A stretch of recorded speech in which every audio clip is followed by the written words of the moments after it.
సాయం చేసుకోవడానికి నా కారే దొరికిందా? ఎవడ్రా నువ్వు?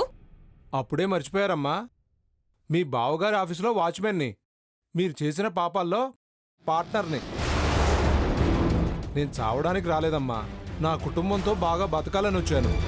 నేను మీకు సాయం చేశాను కదమ్మా, అలాగే మీరు కూడా నాకు సాయం చేయగలిగితే నా పిల్లల్ని కార్పొరేట్ స్కూల్లో చదివిస్తాను, పెద్ద బంగ్లా తీసుకుంటాను, ఇలాంటి కారు తీసుకొని నా పెళ్ళాంతో షికారుకి వెళ్తాను. ఇవన్నీ నాకు ఒకేసారి ఇవ్వాల్సిన అవసరం లేదమ్మా, ఇన్స్టాల్మెంట్లో ఇచ్చినా ఓకే. ఫస్ట్ ఇన్స్టాల్మెంట్గా ఓ 10 లక్షలు ఇస్తే చాలు.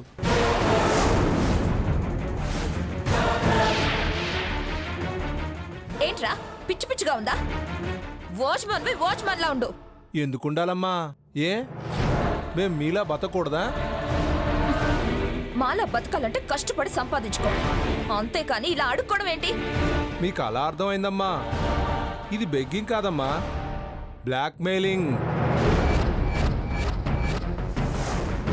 నేను అడిగినన్ని డబ్బులు మీరు ఇవ్వలేదనుకో, ముందు పోలీస్ స్టేషన్కి వెళ్తాను, ఆ తర్వాత మీరు చేసిన పాపాలన్నీ చెప్తాను, ఆ తర్వాత అర్జున్ సార్ దగ్గరికి వెళ్తాను, ఆయనతో మీరు చేసిన తప్పులన్నీ చెప్తాను.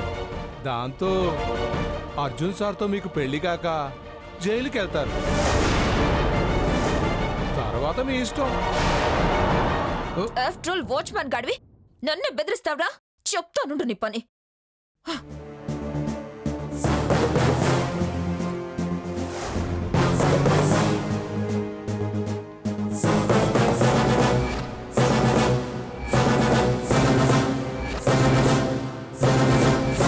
నేనెవరో తెలుసా నీకు? అంత పెద్ద రాజావారి కూతురు. అప్పుడు నన్ను పిచ్చాసుపత్రికి పంపించిందాన్నిరా. దాని వెనుక ఓ ఊరే ఉంది. నీకెవడరా దిక్కు? కోర్చి పడస్తాన్రా. కాల్చిందు వీణ్ణికెదురు తిరిగి తప్పు చేశాడు కాబట్టి వీణ్ణి కాల్చి చంపాల్సిందే.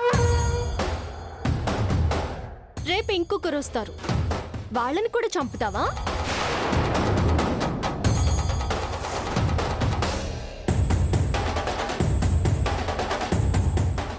చెప్పిందు వాళ్ళని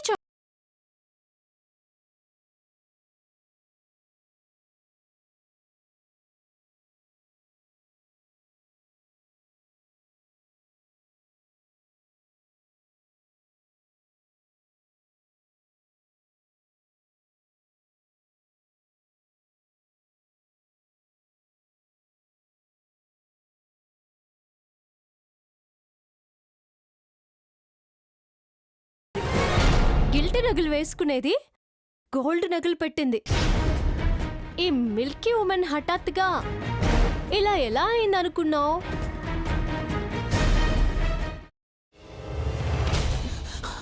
నువ్వు ఇంకేమన్నా చెప్పాలా? ఇంకేమన్నా అబద్ధం చెప్పాలనుకుంటే చెప్పేయి. నేను చూడాలనుకుంటున్నాను నన్ను మోసం చేయడానికి నువ్వు ఎంత నీచానికి దిగజారగలవు అని. ఎందుకు ఆలియా, ఎందుకు నువ్వు ఇలా చేసావు? నీకు తెలుసు కదా, నానమ్మ తర్వాత నీ ఒక్కదానిని కదా నేను పూర్తిగా నమ్మేది. ఏమన్నావు నువ్వు? ఈ మధ్య అన్నిటినీ మర్చిపోతున్నావా? అది చాలు. వాటిలో ఉన్న శక్తి విషయాన్ని గ్రహించి మనకు వివరిస్తాయి.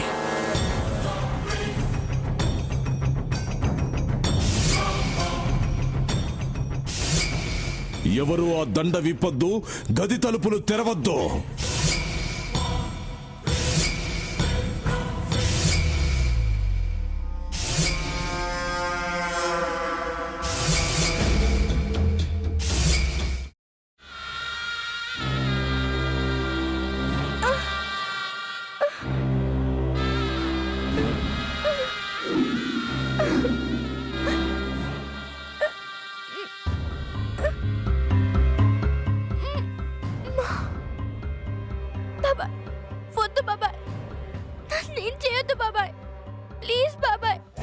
నీకు నిజం తెలిసినప్పుడే నా ఆలోచనలో నువ్వు చచ్చిపోయావు.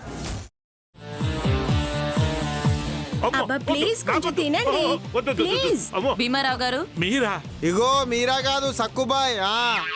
అవును, మీ పనామే లేచిపోయిందని చెప్పి కంప్లైంట్ ఇచ్చినావు కదా. రేయ్ ఆయన కంప్లైంట్ ఇచ్చింది లేచిపోయిందని కాదు కనిపించడం లేదు అని. అట్లానా? సరే మేడం. ఇడియట్. ఆ వంట మనిషి పేరేంటన్నారు? రత్తాలు మేడం. ఏం పెద్ద మంచి, నీ వంట మంచిని కూడా మేడం అని పిలుస్తావా? రేయ్ హాఫ్ బ్రెయిన్,